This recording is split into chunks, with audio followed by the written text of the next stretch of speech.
राधे राधे सभी को। कहानी पूरी सुने। एक गांव काशीपुर में एक परिवार रहता था। उस परिवार में 7 भाई और एक बहन थी। उनके माता पिता बचपन में ही देहांत हो गया था। सभी भाई बहन ने भी अपनी जिम्मेदारियां संभाल ली थीं। शुरू में सबको गुजारा करने में काफ़ी परेशानी हुई थी, लेकिन समय के साथ उन्होंने माँ बाप के बिना जीना सीख लिया था। उस समय की बात है जब समाज के पुरुषों का काम जंगली जानवरों, पक्षियों का शिकार करना और औरत का काम सिर्फ घर के कामकाज और बच्चों को संभालना होता था। 7 भाई और बहन काशीपुर में बड़े प्यार से मिलजुल कर रहते थे। दिन निकलते ही सातों भाई शिकार के लिए जंगल निकल जाते और बहन सबके लिए खाना पकाती और घर के बाकी दूसरे काम करते। भाई जंगल से वापस आते तो साथ में जानवर, पक्षी आदि को मारकर लाते थे। बहन उसके मांस को पकाकर सबके लिए भोजन बनाती थी। दिन गुजर रहा था। एक दिन 7 भाई जंगल में शिकार करने के लिए गए थे। शाम होने वाली थी। बहन सबके लिए खाना बना रही थी। जब वह सब्जी के लिए हरा साग काट रही थी, तभी हंसिया की तेज धार से उसकी उंगली कट जाती है। कटी हुई उंगली से खून बहने लगती है। बहन सोचती है कि कटी हुई उंगली में इतना सारा खून देखेंगे तो भैया परेशान होंगे, इसीलिए अपने भाइयों को यह बात नहीं बतानी चाहिए, उसने छिपा कर रखनी चाहिए। इसीलिए एक काम करती हूँ, इस खून को अपने कपड़े से पोंछ देती हूँ, परंतु मेरे भाई कपड़े में लगे खून के बारे में पूछेंगे तो मैं क्या जवाब दूंगी। मैं ऐसा करती हूँ, मैं यह खून दीवार पर पोंछ देती हूँ, लेकिन फिर मेरे भाइयों को तो यह अच्छे से दिखाई देगा। क्या करूँ, क्या करूँ, क्या करूँ। वह बेचैन होकर इधर उधर घूमने लगती है, लेकिन उसे कोई ऐसी जगह नहीं मिली जहाँ वह अपना बहता हुआ खून पहुँच सके, उसके भाइयों की नज़रों से बच सके। उसे कोई उपाय न मिलने पर उसने सोचा, एक काम करती हूँ, खाने के लिए जो साग बना रही हूँ उसी में यह खून पहुँच देती हूँ, इससे मेरे भाइयों को कुछ नहीं पता चलेगा। उसने साग में खून पहुँच दिया और शाम को सभी भाई जंगल से वापस घर आए तो सभी भाइयों ने खाना खाया। आज रात खाना खा रहे थे तब उन्हें साग बहुत ही स्वादिष्ट लगा। सातों अपनी उंगलियां चाटते गए और अपनी बहन की तारीफ करने लगे। क्या बात है बहन, आज सब्जी बहुत स्वादिष्ट बनाई हो। इतना स्वादिष्ट साग तो मैंने अपनी पूरी ज़िंदगी में कभी नहीं खाया है। बहन ने कुछ नहीं बोला। दिन भर के थके होने के कारण सातों भाई उस दिन जल्दी सो गए। अगली सुबह रोज की तरह वे शिकार करने चले गए। वे सभी आपस में बात कर रहे थे कि रात के भोजन में साग कितना स्वादिष्ट बना था। हमने तो आज तक ऐसा स्वादिष्ट साग कभी नहीं खाया। सबने तय किया कि आज घर चलकर इसके बारे में अपनी बहन से ज़रूर पूछेंगे कि साग में उसने ऐसा क्या मिलाया था जो साग इतना स्वादिष्ट बनी। शाम को सातों भाई जब घर आए तो दोबारा अपनी बहन की बनाई हुई साग की तारीफ करने लगे। हमारी प्यारी बहन, कल रात तुमने साग में ऐसा क्या मिलाया जो हम लोग उसे भूल नहीं पा रहे हैं। बहन बताना तो नहीं चाहती थी। वह सोच रही थी कि अगर उन्हें पता चला कि मेरी उंगली कट गई है तो मेरे सारे भाई दुखी हो जाएंगे, इसीलिए उसने यह सब कहना ठीक नहीं समझा। मेरी प्यारी बहन, तुझे आज बताना ही पड़ेगा कि इतना स्वादिष्ट साग कैसे बनाई हो। कसम है तुम्हें हमारी बहन, तुम्हें आज सच्चाई बतानी ही पड़ेगी। बड़े भाई का सब सम्मान करते थे, इसीलिए बहन को भी अब सच बोलना पड़ा।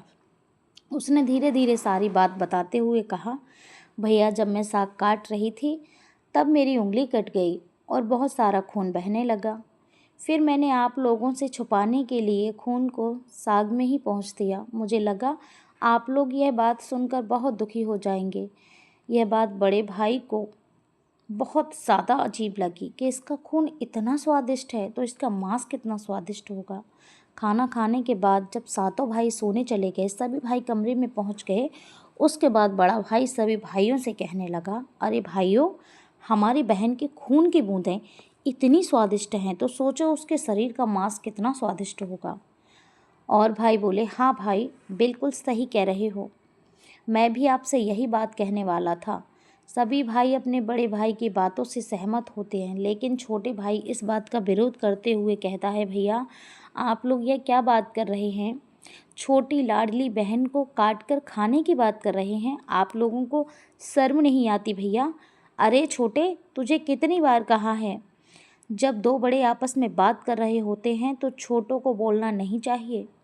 इस तरह छोटे भाई जब विरोध करते हैं तो बड़े भाई उसे डांट झपट कर चुप करा देते हैं। अगले दिन सभी भाई जब शिकार के लिए जंगल जाते हैं तो भी सही जंगल पहुंचकर बड़े भाई सबसे छोटे भाई से कहते हैं, अरे भाई, इधर उधर हिरण के बच्चे जाते हुए देखा, तुम जाकर उसका शिकार करके लाओ। अरे बड़े भाई के आदेश पर छोटा भाई हिरण का शिकार करने के लिए जाता है। छोटे भाई के जाते ही बड़ा भाई सभी भाइयों से कहता है, सुनो भाइयों, हम अपनी बहन को उसकी शादी के बहाने यहाँ लाएंगे, फिर उसे तीर मारकर उसका स्वादिष्ट मांस पका कर खाएंगे। पांचों भाइयों को अपने बड़े भाई की योजना बिल्कुल अच्छी लगी। शिकार करने के बाद सभी भाइयों ने मिलकर एक टीले पर बांस का एक चबूतरा बनाया। उनकी योजना यह थी कि बहन को बहला फुसलाकर यहाँ लाएंगे और तीर मारकर अपनी बहन की हत्या कर देंगे और यहीं उसका स्वादिष्ट मांस पकाकर खाएंगे। अगले दिन बड़े भाई ने अपनी बहन से कहा, मेरी प्यारी बहन, अब तुम बड़ी हो गई हो और शादी के लायक हो गई हो, तो मैंने तुम्हारे लिए एक सुंदर वर की तलाश की है और हम उसको देखने के लिए जा रहे हैं, इसलिए तुम भी जल्दी तैयार हो जाओ और हमारे साथ चलो। बहन शादी की बात से बहुत खुश हो जाती है और वह तुरंत तैयार हो जाती है, भाइयों के साथ जाने लगती है। चलते चलते जब बहन थक गई तो बड़े भाई से पूछने लगी, भैया, चलते चलते थक गई हूँ, मेरा ससुराल अब भी कितना दूर है? बहन, बस अभी कुछ देर में पहुँचने वाली है। टीले पर पहुँचते ही बड़े भाई अपने छोटे भाइयों से कहते हैं, बहन को टीले पर खड़ा करके उसको रस्सी से सहारे बांध दो। बड़े भाइयों का आदेश पाकर सभी भाई मिलजुल कर बहन को बांधने लगे। बहन को कुछ समझ नहीं आ रहा था कि उनके भाई ऐसा क्यों कर रहे हैं। तभी छोटे भाई बड़े भाई से कहते हैं, मैं आपसे हाथ जोड़ता हूँ, विनती करता हूँ, भैया आप बहन को मत मारो। छोटे भैया, आप यह क्या कर रहे हो? भला मुझे बड़े होने के। तब छोटे भाई ने बहन को सारी बात बताई। यह सुनकर बहन के पैरों तले जमीन खिसक जाती है। अपने सभी भाइयों को हत्यारे के रूप में देखकर बहन का हृदय हाहाकार करने लग जाता है। वह समझ नहीं पा रही थी कि इतना प्यार करने वाले भाई आज मुझे मारने जा रहे हैं। वह ईश्वर को याद करते हुए बोली, भगवान, अब तुम ही मेरे सहारा हो। मेरे 6 भाई मेरी हत्या करना चाहते हैं। इनमें से कोई ऐसा नहीं है जिसके दिल में मेरे लिए दया और प्रेम हो। अपनी बहन की बातें सुनकर 7वां भाई द्रवित हो उठा। बहन की पुकार पर वह तड़प रहा था, परंतु उसे 6 बड़े भाइयों को रोकने का साहस नहीं हुआ। बहन को निर्ममता से बाद बड़े भाई ने सबको बारी बारी से उस पर तीर से प्रहार करने का आदेश दिया।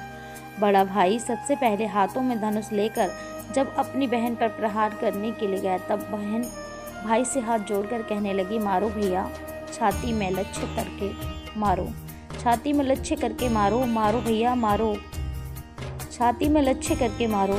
बड़े भाई ने कठोरता दिखाते हुए तीर चलाया और उसका निशाना चूक गया, वह दूर जा गिरा।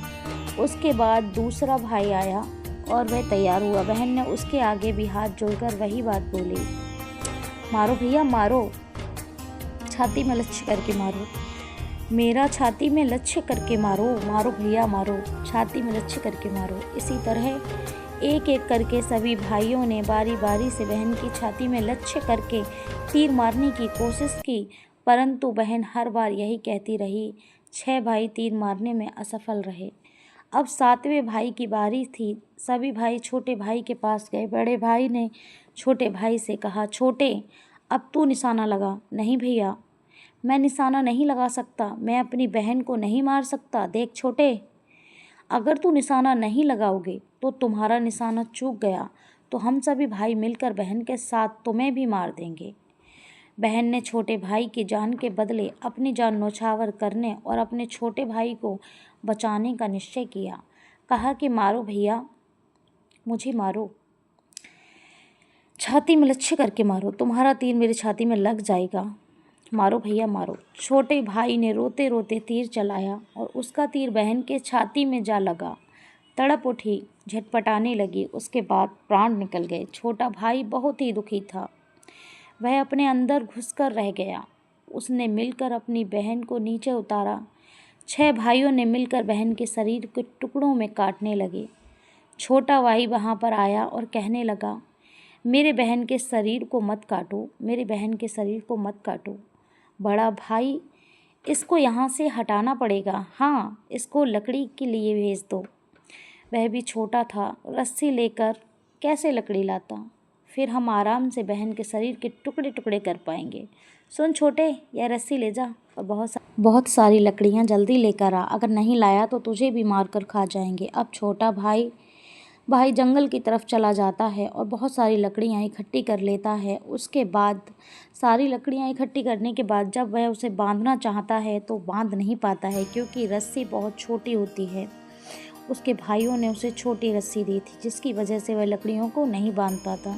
फिर वह उसी जगह पर बैठकर रोने लगता है। तभी उसके सामने एक नाग आता है और कहने लगता है, तुम क्यों रो रही हो?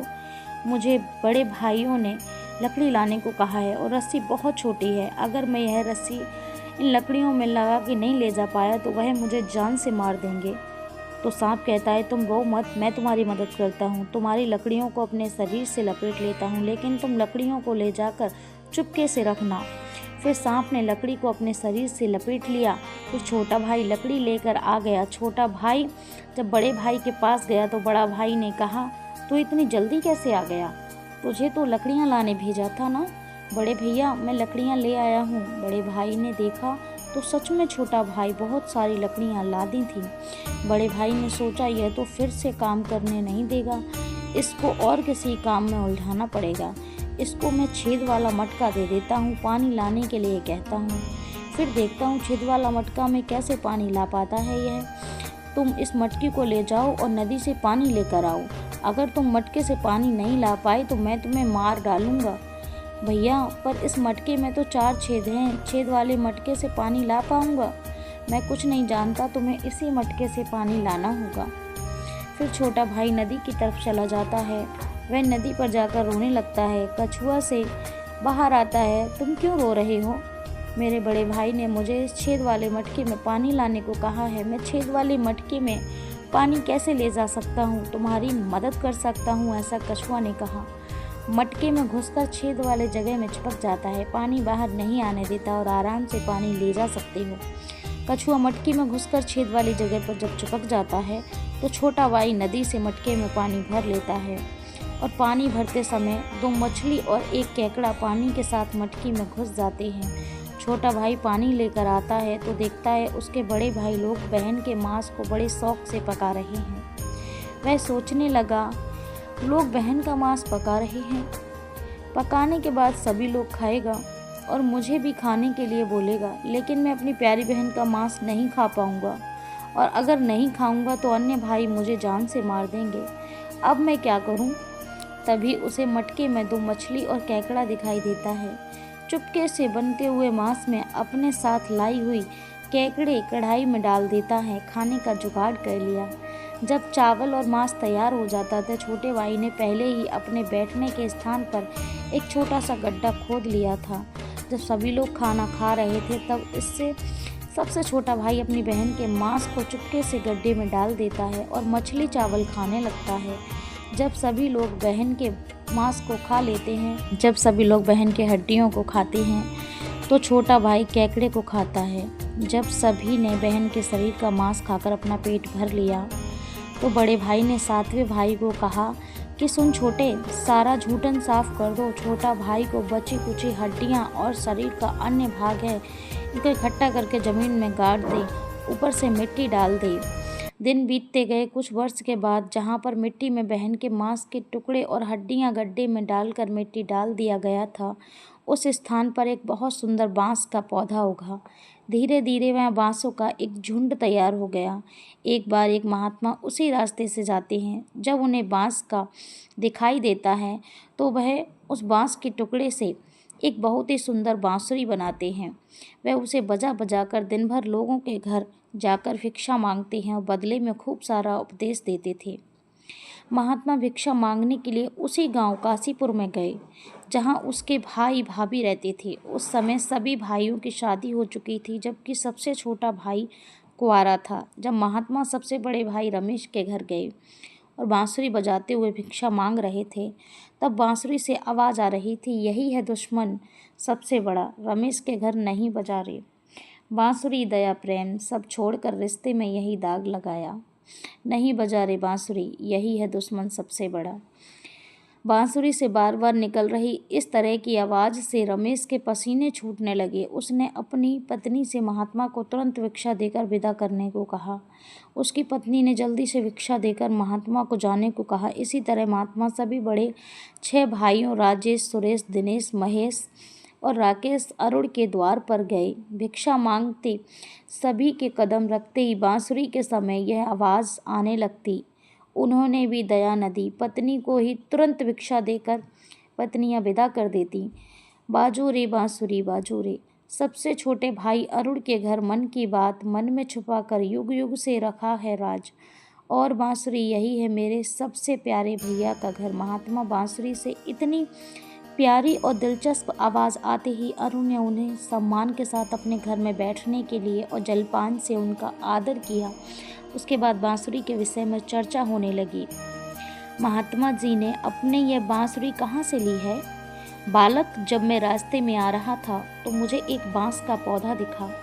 वह मुझे बहुत प्यारा लगा, तब मैंने उसको काट कर यह मधुर बांसुरी बनाई। महात्मा जी, आप यह मुझे बांसुरी दे सकते हैं? पता नहीं क्यों यह बांसुरी मुझे मेरी बहन राधा की याद दिला रही है। अरुण ने उसे लेने के लिए प्रार्थना की तो महात्मा ने उसे वह बांसुरी सौंप दी। महात्मा के चले जाने के बाद अरुण ने उस बांसुरी को अपने बिस्तर के सिरहाने की तरफ साफ सुथरे स्थान पर रख दिया। कुछ दिनों के बाद अरुण के घर में परिवर्तन दिखाई देने लगा। जब वह काम से घर लौट कर आता तो सारा साफ सुथरा रहता घर, और सारा सामान सजाया हुआ रहता। जब रोज रोज यही बात होने लगी तो अरुण ने अपनी भाभियों के घर जाकर पूछा कि भाभी, मेरी गैर हाजिरी में आप लोग मेरे घर की साफ़ सफाई करती हो क्या? हमें अपने घर के कामकाज से फुर्सत है क्या जो तुम्हारा काम करेंगे? ऐसा उसकी बड़ी भाभी कहती है। अरुण को यह देखकर बड़ा आश्चर्य होता है कि उसका घर रोजाना साफ सुथरा कैसे रहता है, जबकि वह खुद कामकाज में इतना व्यस्त रहता है कि घर के लिए समय ही नहीं मिलता। उसने यह सब रहस्य जानने का निश्चय किया। एक दिन वह काम पर नहीं गया और घर के एक कोने में छुपकर बैठ गया। जैसे ही घर में खामोशी छाई, जहाँ एक बांसुरी रखी हुई थी उसी में से एक मृत बहन राधा की पतली छाया निकलकर चुपचाप घर की सफाई करने लगी। उसने एक एक सामान को उसके सही स्थान पर रखा, पूरे घर को चमकाने लगी। उसकी हर हरकत में एक अपनापन था, मानो वह किसी अपने के घर को सजा रही थी।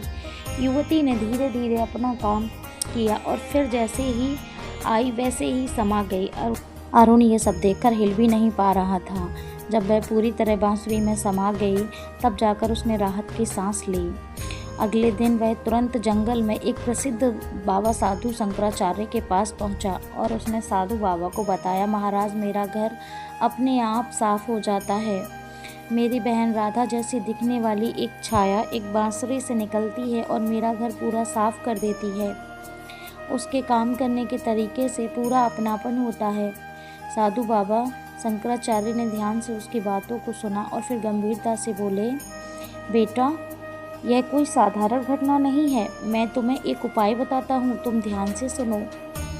जब वह तुम्हारी बहन जैसी दिखने वाली लड़की की छाया उस बांसुरी से बाहर आए तो तुम उस बांसुरी को आग में डाल देना और उस लड़की की छाया पर गंगाजल छिड़क देना। इससे वह आत्मा अपने पूरे शरीर के बंधन से मुक्त हो जाएगी और मानव रूप में लौट आएगी। लेकिन याद रखना, अगर तुम यह करने में जरा भी देर करोगे तो वो हमेशा के लिए गायब हो जाएगी।